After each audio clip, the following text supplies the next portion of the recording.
다 같이 하나님 말씀 요한복음 14장 12절에서 14절 말씀까지 보도록 하겠습니다. 요한복음 14장 12절에서 14절.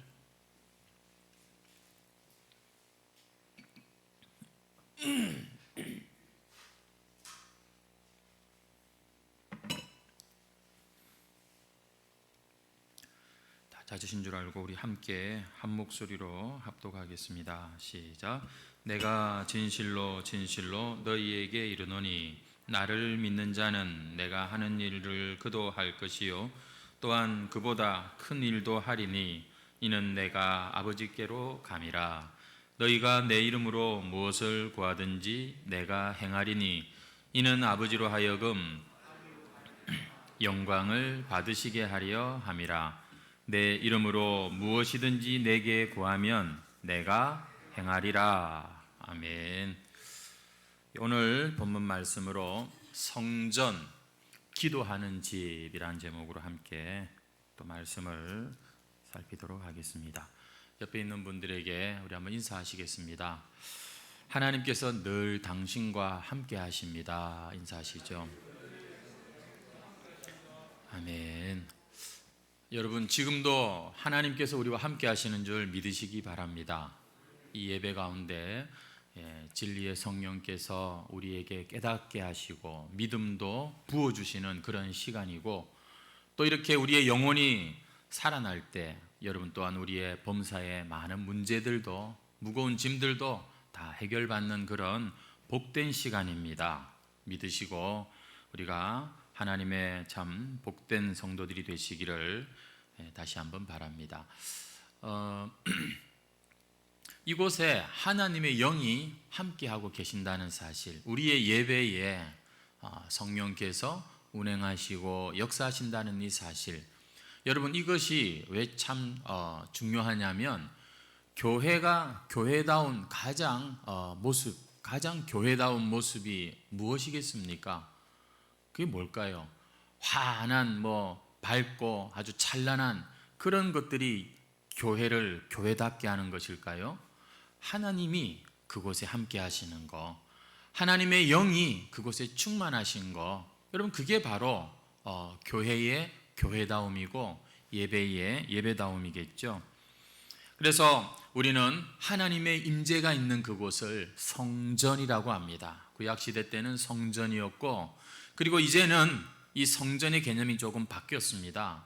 그냥 교회에 십자가 세워놨다고 그게 성전이 아니라 예배당이죠. 그러나 그곳이 성전이 돼요. 왜냐하면 하나님이 그 예배 가운데 찾아오시고 충만한 그러한 현장이 될 때 그곳은 성전이 되는 것이죠. 또한 성경이 말씀하는 바 중요한 성전이 뭐냐면, 이 시대에는 우리의 마음이 하나님의 집이다.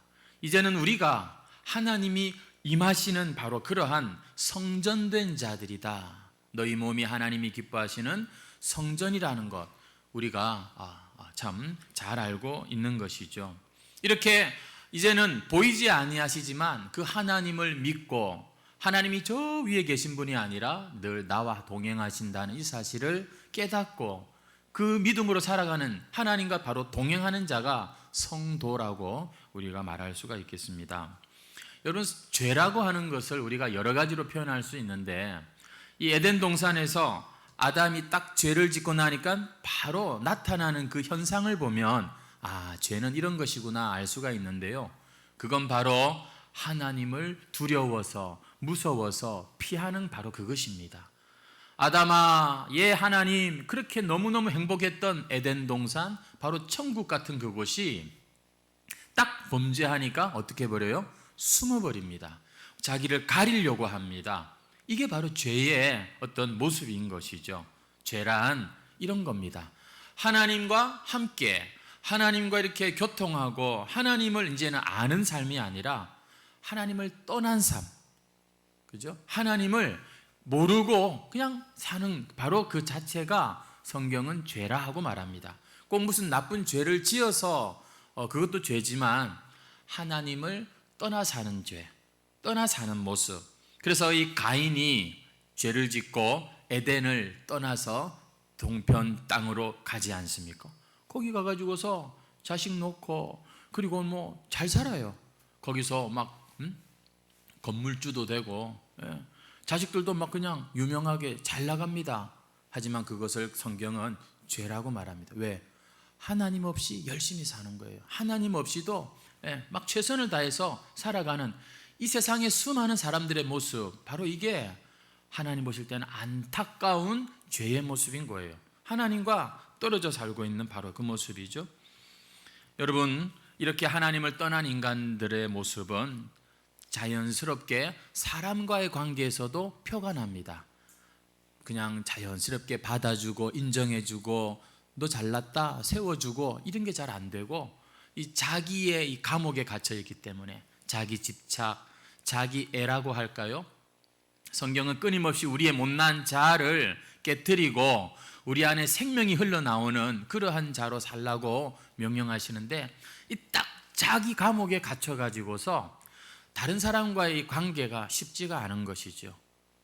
이러한 모습들이 다 하나님을 떠나 있는, 아직도 하나님과의 그 관계가 온전히 회복되지 못한 그러한 죄인들의 모습입니다. 그래서 사랑을 주고받는 게 어렵고, 사랑을 뭐 주는 것도 어렵지만 받는 것도 쉽지가 않은 그런 모습들. 여러분, 구원이라고 하는 것은 이러한 것들로부터 회복되는 것을 의미합니다. 꼭 죽어서 천국 가는 그것만으로 다 구원을 설명할 수 있는 게 아니지요. 상처투성인 이 못난 내 이 감정, 내 이 마음, 내 이 참 속사정을 하나하나 주님 앞에 이제 내어놓는 그러한 작업이 구원이에요. 그래서 점점 사람이, 자신 없던 사람은 자신감이 생기고, 옛날에 참 이렇게 뭐 좀 거칠던 사람은 어느새 이렇게 참 부드러운 양과 같은 이런 모습이 되고, 이렇게 구원은 우리의 이 마음에서부터 하나님의 영이 딱 찾아오시는 사건이기 때문에 변할 수밖에 없는 것입니다. 바뀔 수밖에 없는 것이 바로 이 구원인 것이죠. 그래서 이제는 하나님과도 자연스럽게, 사람들과도 좀 더 자연스럽게 그렇게 함께 더불어 살아갈 줄 아는 존재로 변해가는 것, 하나님과 더 하나가 되고 사람들과 더 점점 하나가 되어가는 이런 하나님 백성으로 자라가는 것, 이것을 우리가 구원이라고 말할 수 있습니다. 그런 차원에서 예수님께서 저 앞에 2절에 가보시면은 내 아버지 집에 거할 곳이 많도다. 그렇지 않으면 너희에게 일렀으리라. 내가 너희를 위하여 거처를 예비하러 간다라고 말씀을 하기 때문에 우리가 조금 이 부분을 딱 선입견을 가지고 볼 수 있는데, 이 말은 하나님께서 그 영원한 천국에 우리의 거처를 마련하신다는 말씀도 되지만, 이제 그분으로, 당신으로 말미암아 하나님 없던 우리의 텅 빈 마음에 이제는 하나님을 모시고 하나님과 같이 살 수 있는 거처, 바로 성전을 만드시겠다는 그러한 의미로 우리가 이 말씀을 해석할 수가 있게 되는 겁니다. 그래서 저나 여러분은 예수님을 분명히 믿는 사람들이라면 성전인 거예요. 어디가 성전입니까? 뭐 우리 교회당이 성전이다, 이렇게 개념을 가지고 계신 분들도 있지만, 우리가 뭐 성전 건축하자 이런 말도 하지만, 지금 이 시대에 성전은 어디입니까? 성령이 임하시는 곳, 바로 저와 여러분의 마음이 바로 우리가 하나님의 성전이다 하는 사실이지요. 이 사실을 여러분 잊지 말고 신앙생활 하셔야 됩니다. 예수님은 그 성전 만드시려고 지금 이 십자가의 길을 가고 계신 거예요.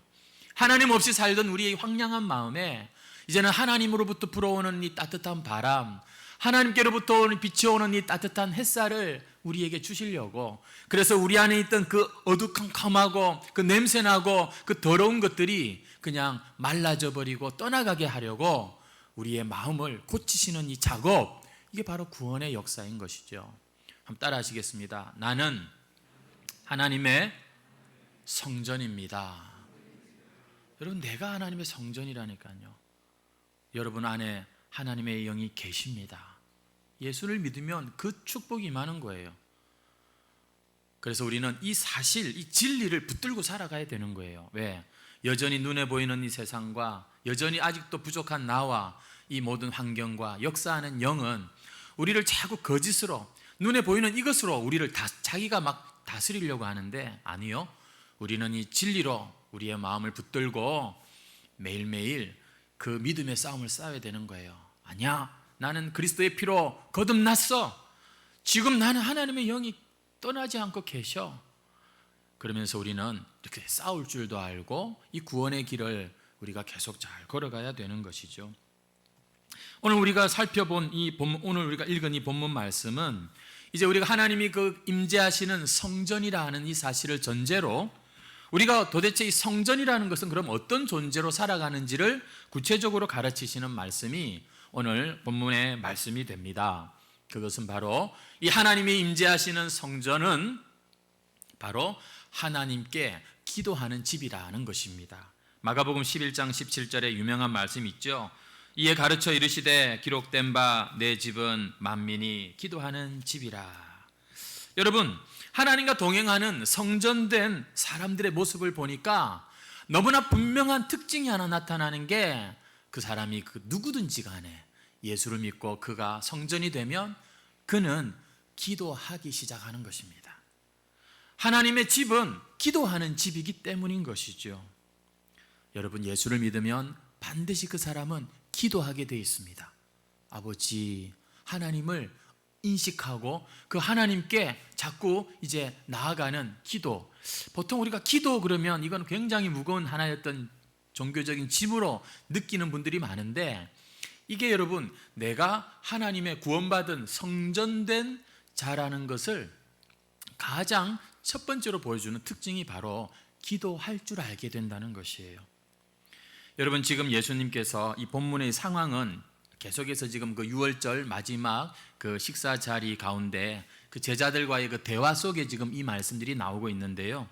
무슨 말씀을 하셨죠? 예수님께서 느닷없이 제자들에게 내가 이제는 떠난다 이런 말씀을 하셨어요.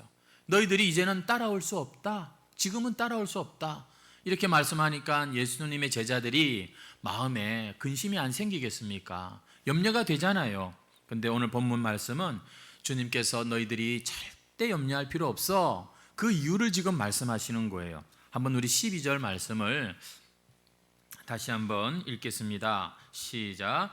내가 진실로 진실로 너희에게 이르노니 나를 믿는 자는 내가 하는 일을 그도 할 것이요 또한 그보다 큰 일도 하리니 이는 내가 아버지께로 감이라. 예수님이 아버지께로 가시기 때문에 도리어 제자들은 예수님 이제 안 계시네, 예수님 떠나셨네, 어쩌지, 이게 아니라 예수님이 아버지께로 가신 이 일 때문에 제자들은 이전에는 할 수 없었던 놀라운 일들을 할 수 있게 돼. 더 잘된 일이야. 이렇게 지금 주님께서 말씀하고 계시는 거예요. 그게 무엇인가? 분명히 주님이 이렇게 말씀하시죠. 나를 믿는 자는 내가 하는 일을 그도 할 것이다. 누가 한 일요? 예수님이 하신 일을 제자들, 너희들도 할 것이다. 이렇게 지금 말씀하고 있습니다. 여러분, 예수님이 어떤 일을 행하셨죠? 놀라운 기적들을 행하셨지 않습니까? 정말 대단했습니다.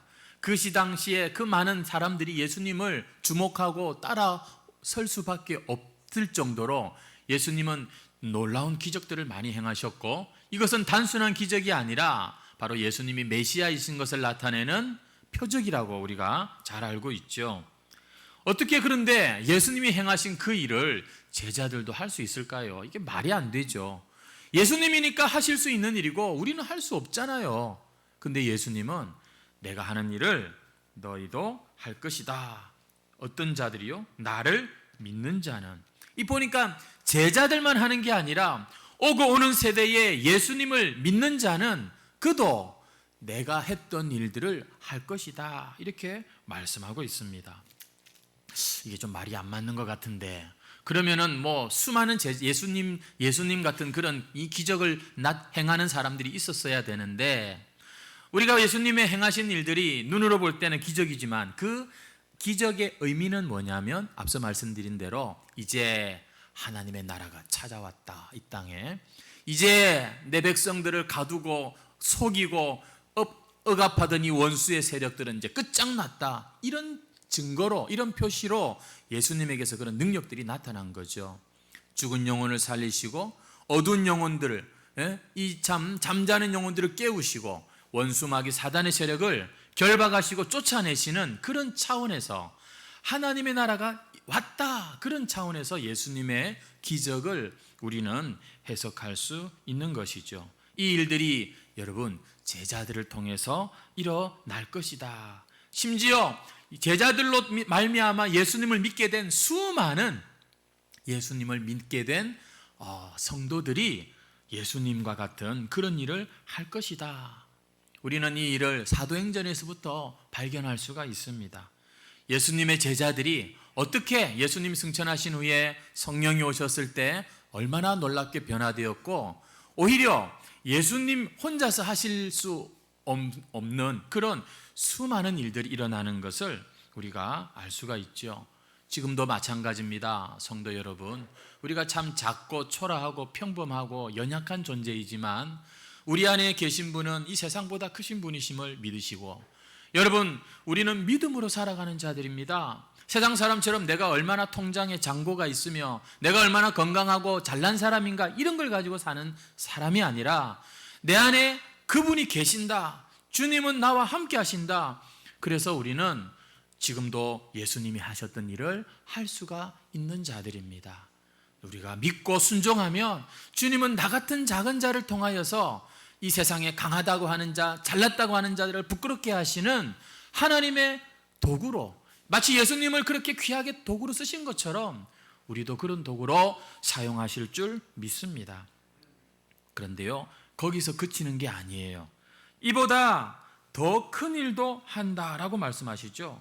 또한 그보다 큰 일도 할 것이다. 본문에 이렇게 나와 있는데, 아니 예수님이 행하신 일 정도 또 대단한 건데 그보다 더 큰 일, 아니 예수님보다 더 큰 일이 뭘까요?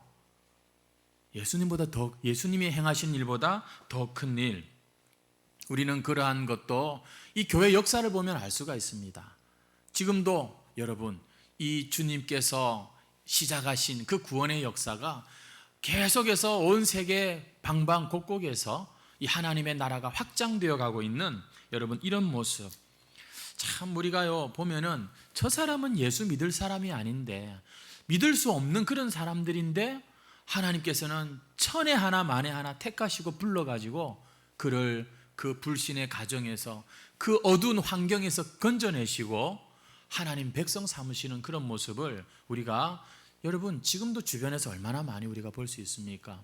요즘 다니엘 기도회에 이렇게 참석하시는 분들은 아마 그런 간증들을 많이 보실 텐데, 참 지금도 하나님께서는 당신의 백성들 가운데 참 신실하게 역사하고 계시는구나, 살아 계시는구나, 참 이런 것들을 느낄 수 있는 그런 간증들이 얼마나 우리 주변에 많은지 모릅니다. 여러분, 그것이 예수님이 행하신 일보다 뭐 더 큰 일일까? 이렇게 생각하기 쉽겠지만 주님의 이 복음이요, 예수님께서 왜 유대 땅을 안 떠나셨을까요? 왜 그 나사렛 그 동네 그 유대 땅, 여러분 이 팔레스타인 지역을 벗어나지 않으셨을까요? 이제 그 일을 벗어나는 일은 당신의 제자들이 할 일이기 때문입니다. 그래서 예수님은 그 지경을 넘어서는 그 더 큰 일을 이들에게 지금 기대하시고 그리고 이렇게 말씀하고 계신다는 거죠.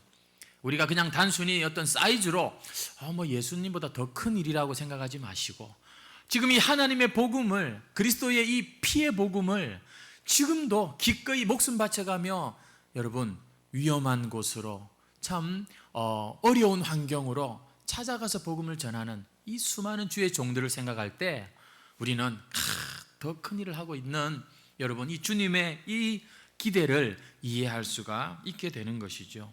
그래서 성령이 강림하신 이후에 그 바울 같은 자가, 여러분 이 베드로 같은 사람이 완전히 변해가지고서 한 나라를 뒤집고 도시를 변화시키는 그러한 하나님의 도구로 귀하게 쓰임받는데, 여러분 이것들이 오늘도 주님의 종들을 통해서 이루어지고 있는 것이죠. 이렇게 예수님께서 하신 말씀이 참 우리는 사도행전에서부터 지금까지 이루어지는 것을 볼 수가 있습니다. 그런데 여러분, 지금 여기서 제가 큰 일이란 것에 대해서 설명을, 그렇게 복음이 확장되는 것으로 설명을 드렸는데, 이 큰 일이 하나 더 있어요. 여러분, 그 이전 세대에는 그 아무나 결코 누릴 수 없었던 이 놀라운 바로 이 특권, 이 큰 일을 오늘 본문에서 말씀하고 있죠. 바로 기도라고 하는 것입니다. 은혜의 보좌 앞으로 담대히 나아가서 하나님을 아버지라고 부르면서 기도하는 이 특권, 이게요, 생각해 보면 대단한 거예요. 왜냐하면 아시다시피 다 경험하셨듯이 우리가 그렇게 하나님의 자녀다운 모습이 아직도 아니지 않습니까? 그런데 우리에게 이 귀한 일을 허락하셨어요. 그래서 제자들은 이 더 큰 일을 할 수 있는 방법이 되고 또 바로 그 더 큰 일 자체라고 할 수 있는 바로 이 기도를 그들은 이제 하게 된다는 것입니다. 한번 우리 13절 말씀을 다시 보십시오. 너희가 내 이름으로 무엇을 구하든지 내가 행하겠다 말씀하시죠. 14절 보시기 바랍니다. 내 이름으로 무엇이든지 내게 구하면 내가 행하리라. 참, 듣기만 해도 든든한 이런 말씀 아니십니까? 여러분이 하나님의 백성이요 구원받은 자가 분명하다면 여러분은 이 거짓과 오해를 벗어버리시고 이 놀라운 큰 일, 이 놀라운 특권을 되찾으시기를 바랍니다. 그것은 예수의 이름으로 우리가 기도하는 것입니다.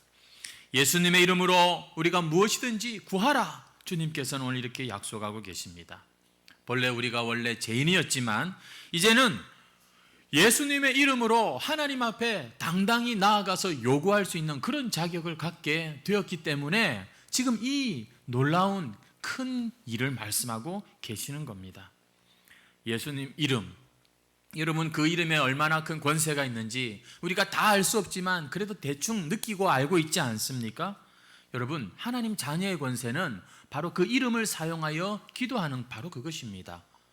근데 참 놀랍게도 이 원수는 우리를 속이는데 아유, 세상에 어려운 게 기도다. 아유, 기도는 아무나 참 할 수 있는 게 아니다. 기도는 정말 힘든 것이다. 이런 생각을 갖게 함으로써 우리가 하나님의 자녀로서 마땅히 사용해야 될, 행사할 수 있는 그 권리와 특권을 여러분 잊어버리게 하는 것이 이게 바로 속이는 것이죠. 너희가 악한 자라도 자식에게 좋은 것을 줄 줄 알거든 하물며 하늘 아버지께서 구하는 자에게 좋은 것으로 주지 아니하시겠느냐? 성도 여러분, 내가 분명히 하나님의 백성이고 자녀인데 맨날 나는 텅텅 비어있고 늘 뭔가 부족하고 늘 쫓기고 그러면서도 나는 하나님 자녀라고 하는데 이 뭔가가 잘 매치가 안 되시는 분들, 오늘 이 예수님의 이름으로 구하는 이 일, 이 특권을 되찾는 우리 성도들이 되시기를 바랍니다. 기도하세요. 제가 지금 다니엘 기도에 나오라는 말씀이 아닙니다. 여러분 무슨 작정하라는 말씀이 아니에요. 하나님의 성령이 이끄시면 그 한 걸음 한 걸음을 순종하며 따라온 사람들은 40일도 하고 70일도 하고 하겠죠. 근데 여러분 일단 그런 것을 떠나서 내가 하나님의 자녀인데 내가 성전이고 이제는 내가 기도하는 존재라고 했는데 내 아이에게 기도가 없다? 여러분 이거는 아주 심각한 문제인 것이죠. 여러분은 어떻게 기도하고 계십니까? 여러분 다른 사람한테 조금 인정받기 위한 절대 그런 것이 기도의 전부가 아닙니다. 기도는 정말 하나님께서 당신의 자녀에게 주시는 제일 좋은 선물인 것입니다. 기도하면요 하나님의 살아계심을 경험하게 됩니다. 기도하면요 하나님이 나와 함께 하신다는 이 사실을 믿으려고 해도 안 믿어지던 그게 막 믿어집니다. 그럼 사람이 안 변하겠어요? 그럼 사람이 여러분 사는 모습과 태도가 안 달라지겠습니까? 그 모든 게 기도로부터 시작한다니까요. 기도하십시오. 어떤 선입견과 어떤 그런 속이는 것에 매이지 마시고 당신이 하나님의 자녀라면 그 권세를 되찾으시기 바랍니다. 그런데 오늘 이 말씀에서 우리가 좀 깊이 다뤄야 될 내용이 뭐냐면 이 지금 무엇이든지 구하라 내가 행하리라 이 말씀이 우리 일상에서 필요한 모든 내 소원들을 구하면 다 들어주시겠다 이런 뜻은 아니라는 것을 일단 아셔야 됩니다. 에이 좋다 말았네 그렇게 생각하지 마시고 잘 들어보십시오. 여러분, 이 말씀은 우선 12절과 관련해서 해석해야 되는 말씀입니다. 뭐라고 12절에 말씀했죠? 내가 하는 일을 그도 할 것이요 나보다 더 큰 일도 할 것이다 라고 하셨죠. 예수님이 하신 일, 그리고 그보다 더 큰 일을 하는데 사용되어야 되는 게 예수의 이름으로 기도하는 것이다. 이렇게 해야 지금 이게 해석이, 연결이 자연스럽게 되는 것입니다. 예수님이 하신 일이 뭐죠? 뭐 그런 일, 기적 같은 일이죠. 근데 사실 그 모든 기적과 예수님이 행하신 일과 말에는 의미가 있었습니다. 말씀드린 대로 하나님의 나라가 왔다. 그래서 예수님께서는 하나님의 나라와 그 의를 구하는 그러한 일을 하셨고 그러한 기도를 하셨던 것이죠. 보통 우리가 생각하는 아유 이거 있으면 되게 좋겠는데 이건 참 그런 여러분 이 세상에 어쩌면은 속한 그러한 기도라기보다는 어쩌면 우리의 그 이기적인 나만 잘 되고 나만 편하고 내가 원하는 건 그냥 다 이루어지는 그러한 어떤 기도라기보다는 하나님의 나라를 위하여서 기도하고 다른 사람들의 영혼을 위하여서 기도하는 이러한 중보의 기도, 이것을 지금 오늘 본문 13절 14절이 말씀하고 있는 것입니다. 한마디로 기도에 여러분 이 응답의 목적이 뭔가를 우리가 알면 이해가 되는 거예요. 우리가 기도했는데 응답받았어. 그러면은 여러분 그 결과가 뭐냐면 하나님께 영광이 되어져야 하는 것입니다. 우리가 기도를 했을 때 여러분 이 기도가 응답이 되었을 때 정말 하나님은 살아계시고 정말 하나님께 영광이 되는 그러한 바로 기도는 내가 들어주겠다, 이런 말씀을 하고 계시는 것이죠.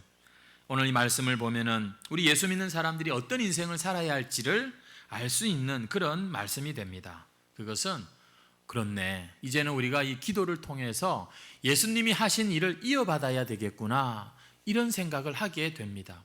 예수님은 나보다 더 큰 일도 할 수 있어, 뭐든지 구해, 이러면서 우리에게 지금 기도를 가르쳐 주시는데 우리가 이 기도를 통해서 예수님이 하셨던 그 일, 나도 이 땅에 사는 동안 계속 그 일을 이어서 해야 되는구나, 나도 예수님처럼 아버지의 영광을 위해서 내가 기도하며 살리라, 이런 거룩한 소원이 막 이제 생기게 되겠죠. 나라와 권세와 영광이 아버지께 영원히 있다는 사실을 믿고 기도하며 사는 사람들, 바로 이 사람들이 예수 믿고 구원받아 하나님의 자녀로 사는 자들의 인생의 모습인 것입니다. 사실 이 당시에 예루살렘에는요, 그 예루살렘 성전에서 기도하는 수많은 사람들이 있었습니다. 그곳에는 하나님께 올려지는 많은 기도들이 있었는데 여러분 그것들이 대부분 어떤 기도였을까 한번 생각해 보십시오. 예수님께서 한 번은 성전에 오셔가지고서 아버지의 내 집을 이 장사하는 곳으로 만들었다, 강도의 구렬로 만들었다 그러면서 막 채찍을 드시는 일이 있었지 않습니까?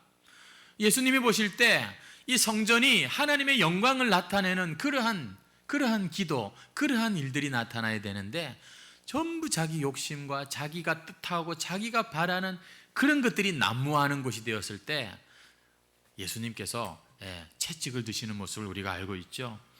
여러분 오늘 말씀을 잘 한번 이해하십시오. 주여 내 장사가 좀 잘 되게 해 주옵소서, 이것이 이 당시에 성전에서 올려드려졌던 기도였어요. 내가 저 사람들보다 오늘은 더 장사가 잘 되면 좋겠습니다. 하나님 우리 민족이 좀 더 부강해져서 이 로마로부터 좀 해방되면 좋겠습니다. 여러분 이런 기도가 나쁘다, 틀렸다라고 제가 말씀드리는 게 아니라 오늘 우리는 조금 더 수준 있는 그런 신앙의 단계로 나아가자는 차원에서 정확하게 말씀을 제가 설명해 드리려고 합니다.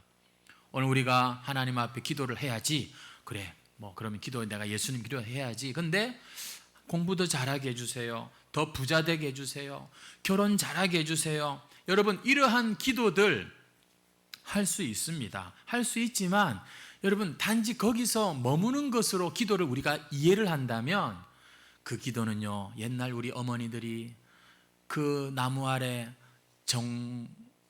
정화수라고 하나요? 그런 거 다 한 그릇 올려놓고 비나이다 그 나무 앞에 빌던 그것과 그렇게 다를 게 없는 기도라고 할 수 있지 않겠습니까?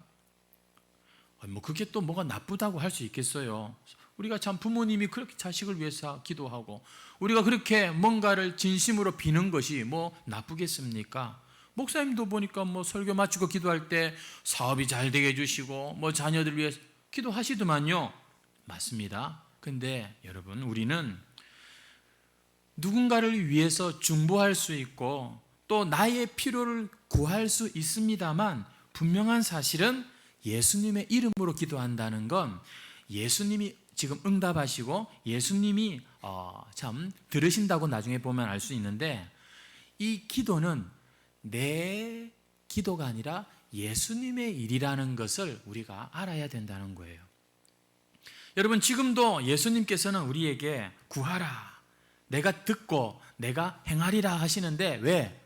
바로 예수님의 이름으로 구하는 기도는 예수님의 일이기 때문인 것입니다. 성도 여러분, 왜 우리를 하나님 나라의 백성이라고 말하고 이 교회를 예수 그리스도의 몸이라고 말하는지 아십니까? 우리의 기도가 하나님의 뜻을 이루는 예수님의 소원을 닮은 기도이기 때문에 그렇습니다. 그렇지 않으면 우리는요, 사실 이 상관없는 자가 되는 거예요. 왜? 꼭 교회 아니어도 절에도 얼마나 뜨겁게 기도하는 분들이 있는지 몰라요. 여러분, 이 유대인들이 말이죠, 예수님을 죽이려고 했던 이 당시 유대인들이 하루에 꼬박 3번씩, 어떤 사람은 7번씩 성전에서 여러분 기도했다는 사실을 아시죠?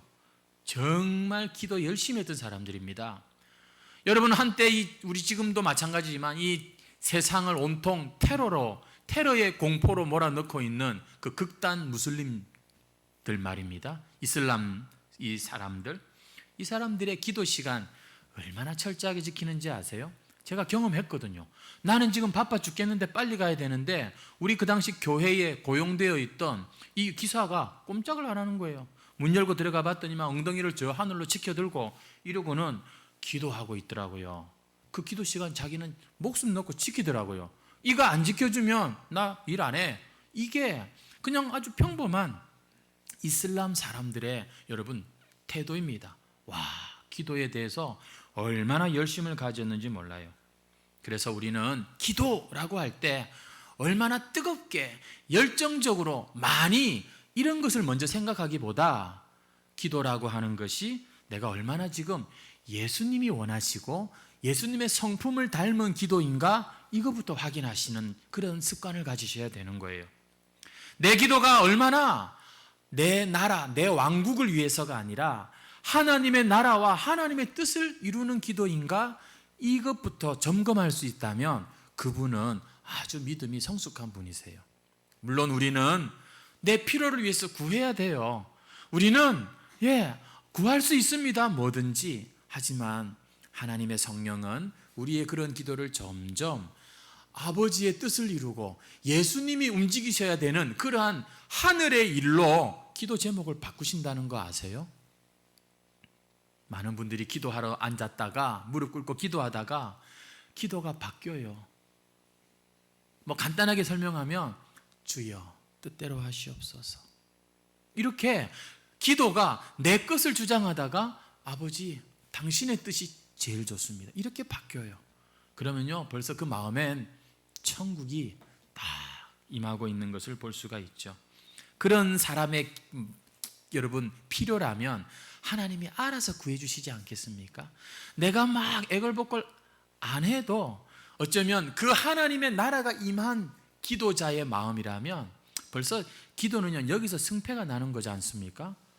벌써 딱 평안이 찾아오면 그것은 응답된 거예요. 내 뜻대로 응답이 안 돼서도 응답된 거라니까요. 아무 일도 안 일어나서도 벌써 응답이 됐다니까요. 왜? 벌써 내 마음에 원래 성전의 자리를 되찾았기 때문인 것이죠. 그래서 예수님께서는 이렇게 기도를 가르쳐 주시죠. 마태복음 6장 9절 10절 말씀 같이 한번 읽겠습니다. 마태복음 6장 9절 10절 시작. 그러므로 너희는 이렇게 기도하라. 하늘에 계신 우리 아버지여, 이름이 거룩히 여김을 받으시오며 나라가 임하시오며 뜻이 하늘에서 이루어진 것 같이 땅에서도. 아버지의 이름이 거룩히 여김을 받는다는 건 하나님이 영광 받는 기도, 나라가 임하시며 하나님의 나라가 임하는 기도, 뜻이 하늘에서 이루어진 것 같이 땅에서도 이루어지게 해달라. 내 뜻이 아니라 하나님의 뜻을 구하는 기도. 아유, 그럼 재미가 없겠네, 이렇게 생각하지 마십시오. 여러분, 먼저 그 나라와 그 의를 구하라고 하셨거든요. 그러면 우리의 어떤 필요들은 기도 안 해도 자연스럽게 따라오게 돼 있는 게 이 여러분 성경이 말하는 기도의 공식인 것이죠. 다시 우리 한번 본문 13절 말씀, 너희가 내 이름으로 무엇을 구하든지 내가 행한다. 14절, 내 이름으로 무엇이든지 내게 구하라. 구하면 내가 행하리라. 자, 어떻게 구하라고 말씀하죠? 어떻게 구하라? 내 이름으로 구하라. 따라합시다. 내 이름으로. 누구의 이름이죠? 예수님의 이름으로 구하라. 그러면 누구에게 구하라? 14절 보시고, 누구에게 구하라? 내게 구하라. 그러면 누가 행하신다? 내가 행한다. 예수님이요. 지금 여기서 어떤 분이 아버지께라고 하셨는데, 이게 사실은 우리가 지금까지 배워온 전통적인 정답입니다. 기도는 하늘 아버지께 하는 것이고, 누구의 이름으로? 예수님께 하는 것이고, 그러면 성령은 뭐 하셔야죠? 그 기도를 아버지께 보좌 앞으로, 다시 말해 우리의 기도를 효력 있게 하시는 분이 성령이시죠. 이게 맞습니다. 근데 이게 당연한 건데 예수님은 지금 아주 특별한 표현을 쓰시는 거예요. 어떻게 말씀하시냐면, 내게 구하라. 누구 이름으로? 내 이름으로. 누가 행하겠다? 내가 행하겠다. 여러분, 지금 뭔가 좀 특별하게 예수님이 말씀하시는 거예요. 모든 일을 아버지의 뜻대로 그렇게 순종하셨던 예수님이 지금 이렇게 당신의 이름으로 3번이나 강조하고 있는 건 여러분 지금 특별한 것입니다. 왜? 예수님의 이름으로 기도한다고 하는 이것은 바로 이런 것이기 때문이다, 가르쳐 주시려고 하는 거죠. 여러분, 이름이라고 하는 거는요, 어떤 그 사람을 대표하는 아주 중요한 무언가 아닙니까? 여러분이 예수님의 이름으로 기도한다, 이 말은 예수님의 성품, 예수님의 능력, 예수님의 그 권위를 지금 포함하는 것이 예수님의 이름이라는 의미입니다. 그래서 우리가 예수님의 이름으로 항상 우리가 다 기도하시는데, 우리의 기도는요, 그래서 예수님을 의지해서 하는 기도여야 되고, 예수님의 권세를 믿고 하는 기도여야 되고, 특별히 오늘 말씀에서 우리가 예수님의 성품에 어울리게 기도한다는 그런 말이 됩니다. 예수님과 어울리는 기도를 우리가 해야 된다는 것이죠. 한마디로 이것은 예수님과 하나 되어 기도하는 거예요. 예수님은 지금 기도를 통해서 우리와 함께 일하자고 지금 말씀하고 있는 것이죠. 그래서 예수님은요, 그렇게 기도했어요. 아버지, 내 원대로 마옵시고 아버지의 원대로 되기를 원하나이다. 이렇게 예수님은 아버지와 어울리는 그런 기도를 드리셨어요.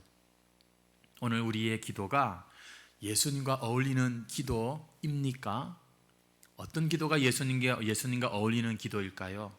아마 우리를 힘들게 하는 사람도 기꺼이 용서하는 기도겠죠?